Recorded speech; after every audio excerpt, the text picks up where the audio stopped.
be known as Taco Tuesday.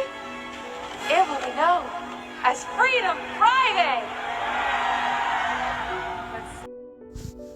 All right, guys, for the final video of the year, there are no more calendars, no more Shimshat Torahs, no more October 25th and 26th, no more September 25th and 26th. You have to see this. You have to see the finale.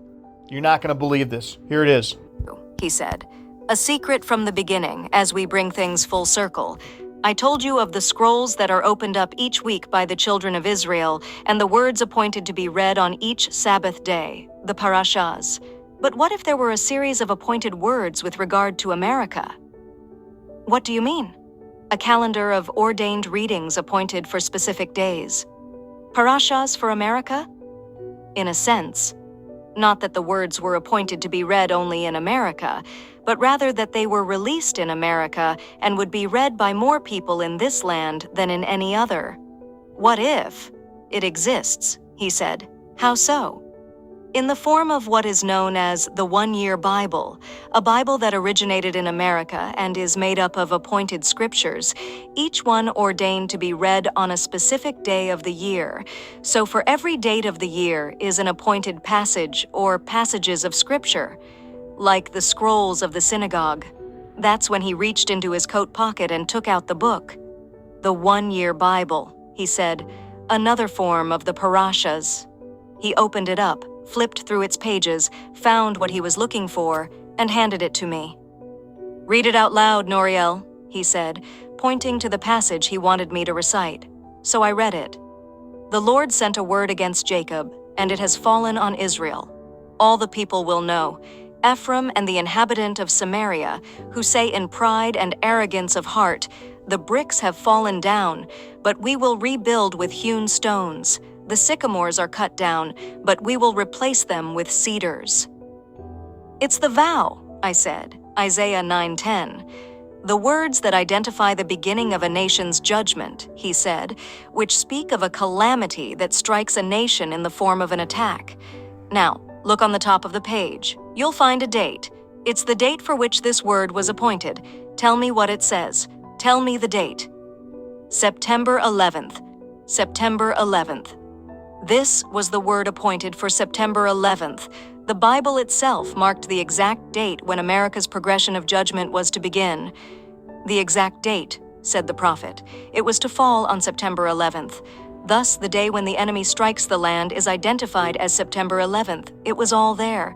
America would be struck by its enemy on September 11th. That's beyond real. And yet it is real. It was all there.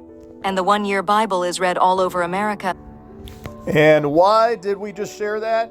Or I share that with you guys? Because look at the October 25th Bible reading from the One-Year Bible.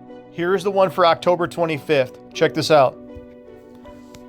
"The Lord of heaven's armies, the God of Israel, spoke about Moab. Sure to be judged is Nebo. Indeed, it will be destroyed. Will suffer disgrace. It will be captured. Its fortress will suffer disgrace. It will be torn down. People will not praise America anymore. Moab, the enemy will capture America and plot how to destroy America. Come, let's put an end to that nation.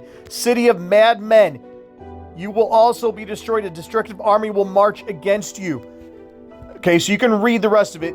This is Jeremiah 48, as you see, 1-49, 22.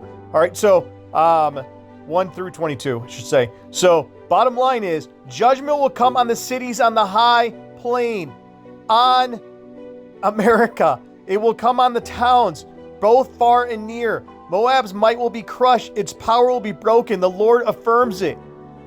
Guys, literally, this is the verse for October 25th. Do you think there are not any people of the nation of Israel remaining? Okay, so if you read this, I'll keep reading it. I won't keep reading it, actually. But bottom line is, this is the One-Year Bible for October 25th. Okay? And you just saw that Taco Tuesday is known as Freedom Friday. Doesn't get any more cynical by these Jesuits at this point. This is scripted beyond belief. The final day of the year starts tomorrow at sunset or sundown or 3:20 into the Sabbath. This is the final Sabbath, October 21st and 22nd on the Torah calendar, which the Gentile dumbed down date is October 25th and 26th.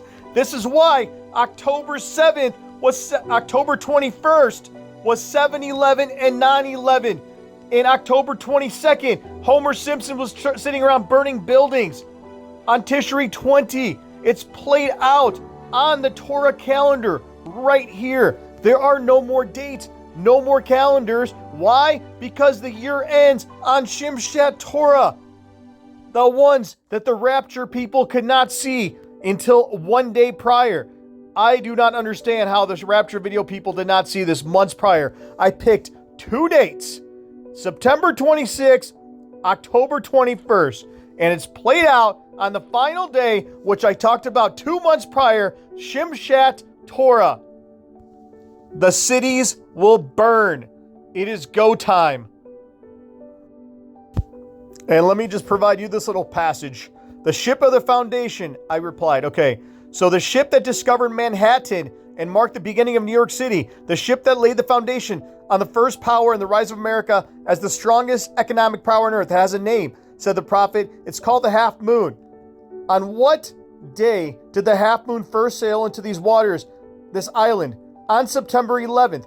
That was September 11th, they're talking about when New York was discovered. On September 11th, not 01, okay? So, on September 11th.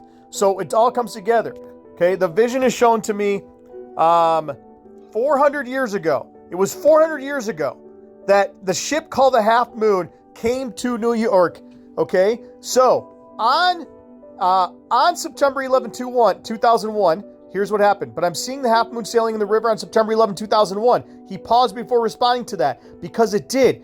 But it's impossible. The Half Moon was there on 9/11. I don't understand. It sailed again, and you weren't the only one that saw it. On 9/11, the Half Moon appeared in the waters of New York City. It appeared to those fleeing the city. It makes no sense. In the midst of the calamity and through the midst of destruction, the Half Moon appeared in the Hudson River, making the same journey it had made centuries before. What all began on the first 9/11. A ghost ship?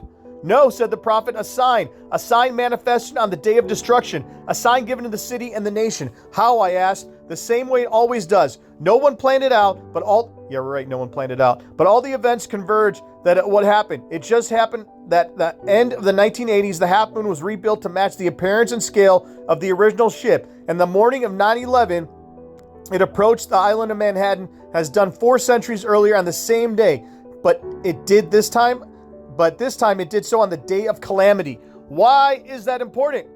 Not that we just see the verse about the Persia that's on October 25th, connected to September 11th, and all the other stuff. Check out the moon phase tonight, October 24th, the final moon phase before the day of destruction.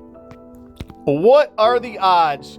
We have a half moon over America on the eve of the day of New Year's Eve, the day of destruction. And when does this calendar match? September 26th and October 23rd.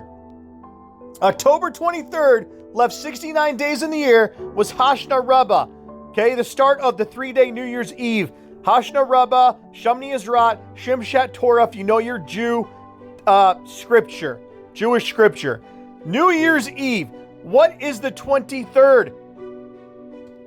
The 23rd of October was Tishri 21, just like October 21st. And what is the 21st? This is how they hide it. The Blondie calendar matched September 26th and October 23rd. September 26th left 96 days in the year. October 23rd leaves 69 days in the year. It's Tishri 21, just like it was on September 25th, 26th, Tishri 21. And when is Tishri 21? Lo and behold, it's on Shimshat Torah tomorrow. And it's the 23rd. September 23rd is on October 25th in the late hours after sundown, the Sabbath, Shimshat Torah, game, set, match.